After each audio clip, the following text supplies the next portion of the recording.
On TV, online, and on the go. This is Valley News Live at 6. Can't go out on the streets drinking. It's not like we're in New Orleans at Mardi Gras or anything. So, the 20th annual St. Patrick's Parade kicks off this Saturday at 1 in the afternoon. At the same time, the annual St. Patrick's Day pub crawl begins too. Good evening, everyone. Thanks for joining us. Mike is off tonight. After last year's events, a number of whistleblowers contacted us asking why they had to navigate their families around foul-mouthed, belligerent groups of people who were drinking. Valley News Team's Bradford Eric digs into why the bar and parade scenes keep on occurring together.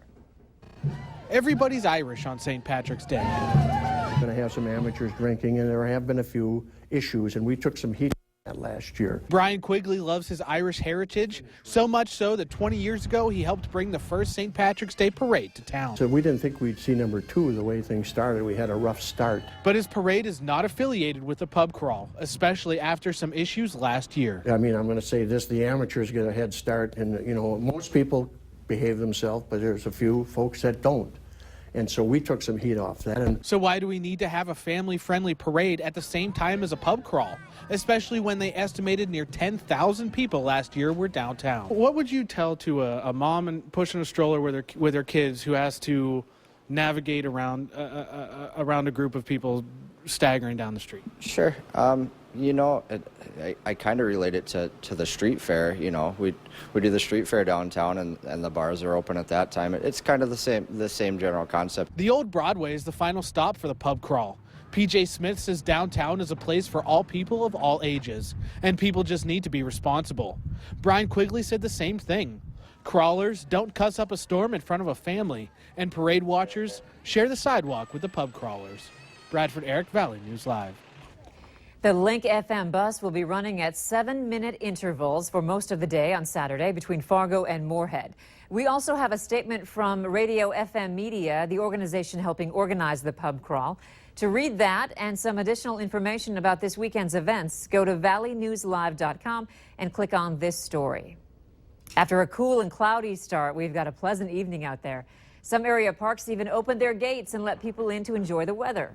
Let's head over to Justin Fanfarelli to see how tonight is looking. Justin? And thank you, Andrea. And good evening, everybody. Yeah, we could not get out of the clouds and the fog earlier today, and that kept temperatures not as warm as they would be if we had complete sunshine. There's the clouds up and down the Red River Valley, but as you can see in the final few frames of this movie, as we got until around the 1 o'clock or 2 o'clock hour, we saw more sunshine, and that sunshine stayed with us as we went through the afternoon. Winds mainly from the south out there. That's warming us up pretty nicely, 5 to 15 miles per hour. Temperature at 43 in Fargo, Wahpeton right now, near 50, Valley City and Oaks, 54 at Jamestown, the cooler spot off to the north and off to the east of Fargo, where they're still into the 30s. Now, we're going to keep that nice southerly flow, clear skies, but temperatures are going to stay mild as we go through the overnight period. Lower 40s this evening, upper 30s for tonight. We got some record-breaking heat over the next couple of days. We'll tell you how warm it can get and how nice of a weekend we've got ahead coming up later in the newscast. All right, thanks, Justin. A man involved in a stabbing in downtown Fargo will not be charged. Court documents say Herbert Brady was defending his home, something that is allowed under North Dakota law.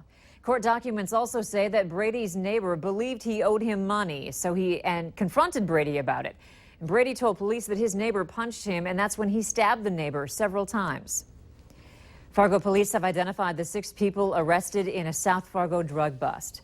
The Fargo Police Narcotics Unit and Metro Area Street Crimes Unit searched a home in the 1900 block of 54th Avenue South, finding marijuana and ecstasy pills.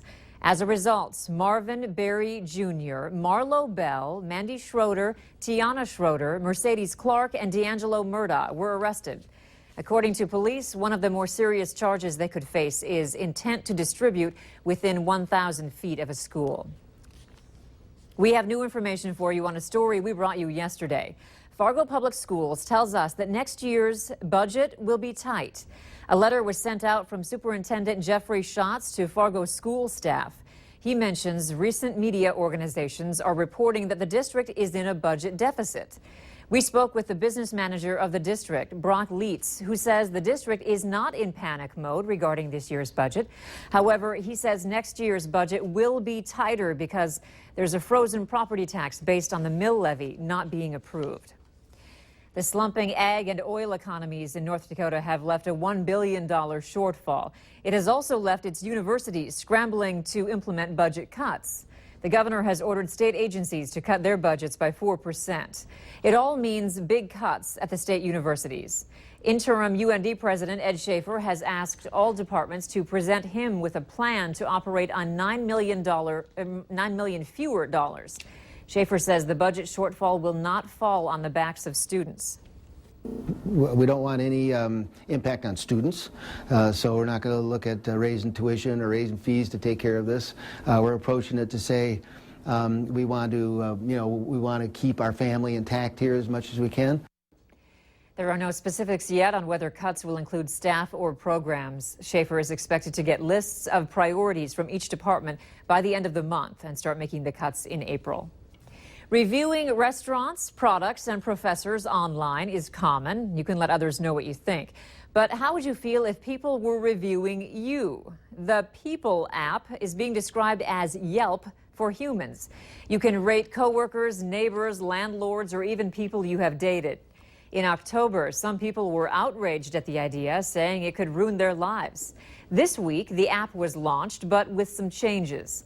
People developers say you have to approve everything that is posted about you. Valley News Team's crime and safety reporter, Nicole Johnson, shows us how the app could impact your life. It's very hard to separate, your business side and your personal side and your dating side because everything is just completely intertwined now.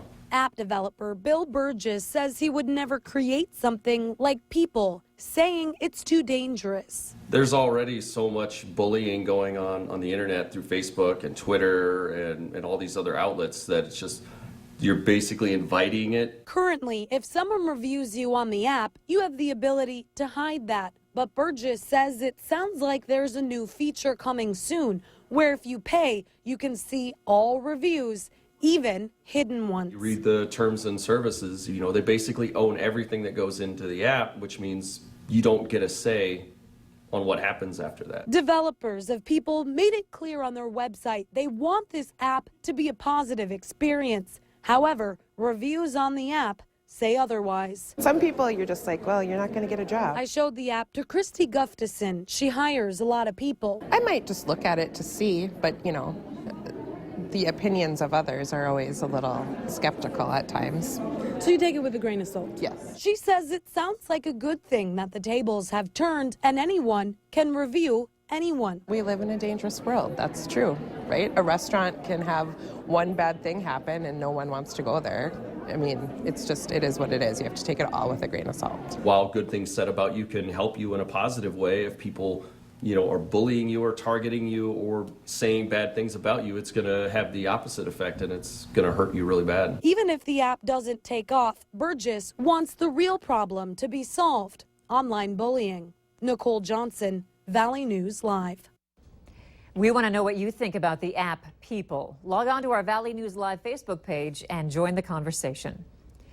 The new chip cards were rolled out just months ago, and they're supposed to help stop fraud.